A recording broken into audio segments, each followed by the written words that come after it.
You're in the shower, or on a long drive, or lying in bed at that specific hour when sleep hasn't arrived yet, and your brain decides it's a great time to be fully operational.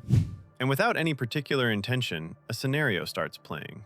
Maybe it's an argument you had 3 years ago, except this time you say exactly the right thing, and the other person is left completely speechless. Maybe it's an imaginary interview where you're being asked about your life, and you're giving these extraordinarily articulate, moving answers that the imaginary interviewer finds deeply impressive. Maybe it's a confrontation that hasn't happened yet, and you're rehearsing 17 versions of it, casting yourself in varying degrees of triumph.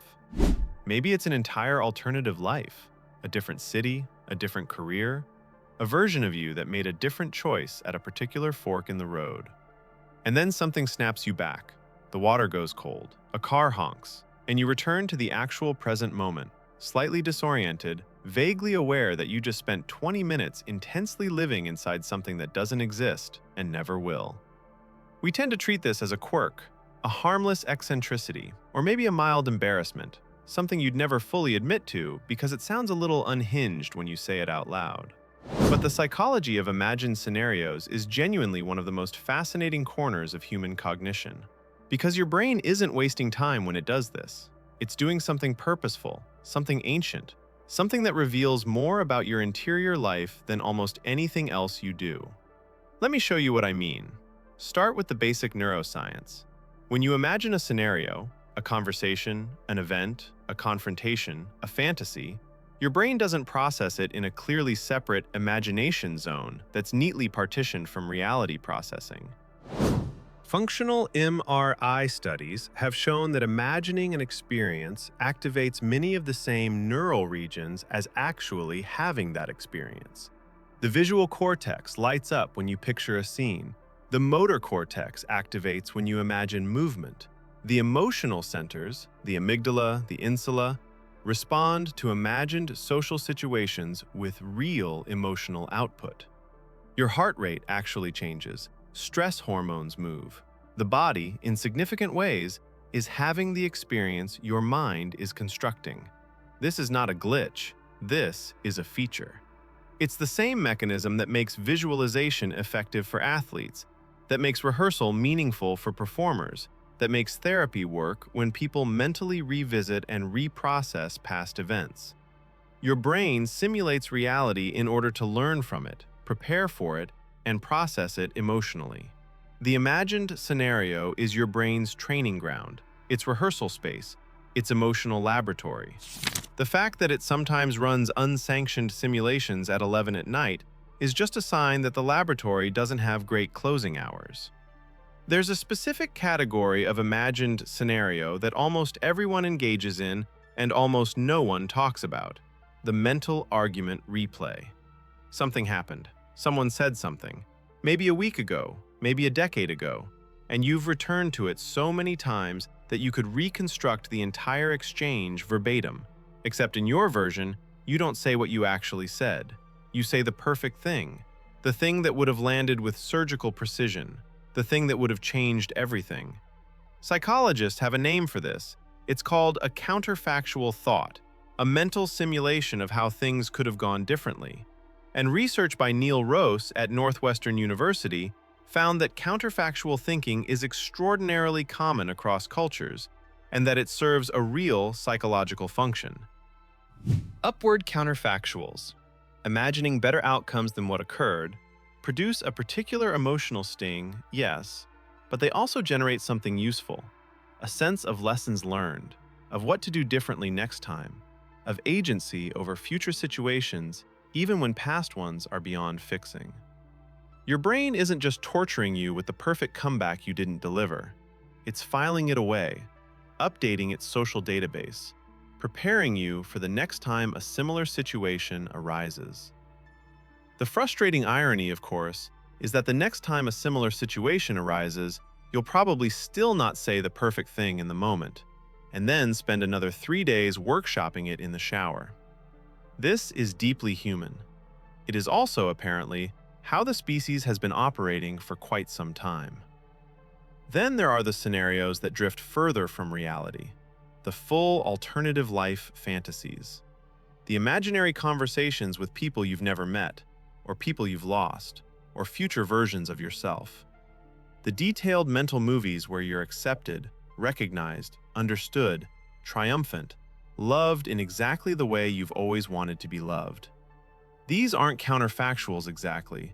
They're not processing a real event.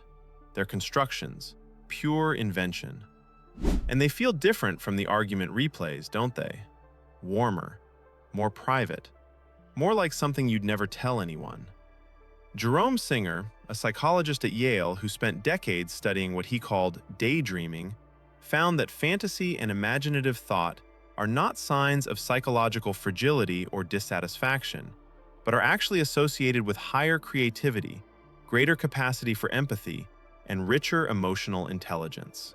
The people who have vivid inner lives, who construct elaborate imaginary scenarios, tend to be people with greater capacity to understand others' perspectives, because they've spent enormous amounts of mental time inhabiting perspectives that aren't their own, including fictional ones. There's also something important happening emotionally in these fantasy scenarios that's worth naming carefully. When you imagine a version of your life in which you are seen, chosen, celebrated, you are not being delusional. You are expressing a need. The fantasy is a map of what's missing or what's longed for. And maps, even imaginary ones, are useful. They tell you something true about where you actually want to go, even if the specific terrain they depict doesn't exist.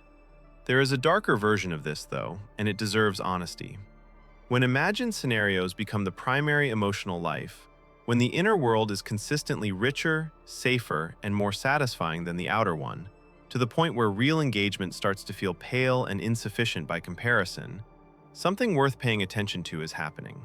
Psychologists who study what's called maladaptive daydreaming, a term coined by researcher Eli Summer, describe a pattern where fantasy becomes compulsive, consuming hours of time, and functions as a replacement for, rather than a supplement to, lived experience.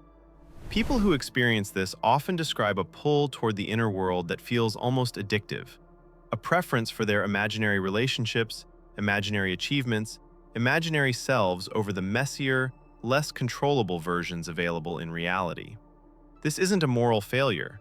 It's usually a coping mechanism with roots in environments, often in childhood, where the real world was unsafe or unsatisfying enough that building an alternative one was the most reasonable response available.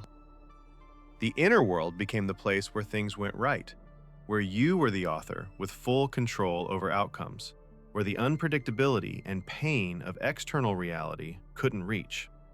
And that was, at the time, genuinely adaptive. The question that eventually needs answering is whether it's still serving you now, or whether the refuge has become a retreat that's keeping you from building the external life that could actually meet the needs the fantasy is pointing toward. Because here's the thing about imaginary scenarios that I find genuinely beautiful when you look at them from the right angle.